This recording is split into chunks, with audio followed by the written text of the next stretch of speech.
ಅಂತ ಸುದ್ದಿ ಕೇಳುವಾಗ ನಮಗೆಲ್ಲರಿಗೂ ಭಾಳ ದುಃಖವನ್ನು ಉಂಟು ಮಾಡಿದ್ರು. ನನ್ನ ದತ್ತು ಸ್ವೀಕಾರ ಸಮಯದಲ್ಲಿ ಅವರು ಡಿಸ್ಟ್ರಿಕ್ಟ್ ಇನ್ಚಾರ್ಜ್ ಆಗಿದ್ದರು ಮೈಸೂರಲ್ಲಿ. ಭಾಳಷ್ಟು ಸಹಾಯವನ್ನು ಮಾಡಿದ್ದಾರೆ ಮತ್ತು ಈ ರಾಜಕೀಯ ವೃತ್ತಜೀವನ ಶುರು ಮಾಡಿದಾಗ ಅವರು ಮನೆಗೂ ಕೂಡ ಭೇಟಿ ಮಾಡಿದ್ವಿ. ಆವಾಗ ಅವರು ನಮಗೆಲ್ಲ ಒಂದು ರೀತಿಯ ಪ್ರೋತ್ಸಾಹವನ್ನು ಕೊಟ್ಟರು. ಅವರೇ ಇದು ಆರೋಗ್ಯಕಾರರಿದ್ದರೆ ಅವರು ಹೇಳಿದರು, ಬಂದು ಪ್ರಚಾರನೆ ಮಾಡ್ತಾಯಿದ್ರು ಅಂತಲೂ ಕೂಡ ಹೇಳಿದರು. ಸೊ ಆ ನಿಟ್ಟಿನಲ್ಲಿ ಇದು ಭಾಳ ಒಂದು ದುಃಖ ಉಂಟಾಗಿದೆ. ಅವರ ಆತ್ಮಕ್ಕೆ ಶಾಂತಿ ಸಿಗಲಿ ಅಂತ ಪ್ರಾರ್ಥನೆ ಮಾಡ್ತೀವಿ.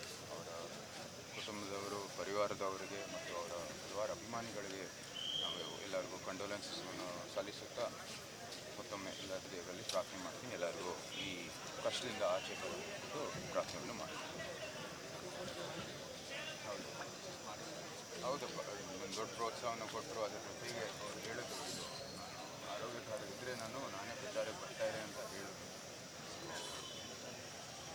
ಹಿರಿಯ ನಾಯಕರು ಚಾಮರಾಜನಗರ ಇರ್ಬೋದು, ಮೈಸೂರಲ್ಲೂ ಕೂಡ ಭಾಳಷ್ಟು ದೊಡ್ಡ ಕೊಡುಗೆ ಇದೆ, ಹಲವಾರು ಅಭಿಮಾನಿಗಳಿದೆ.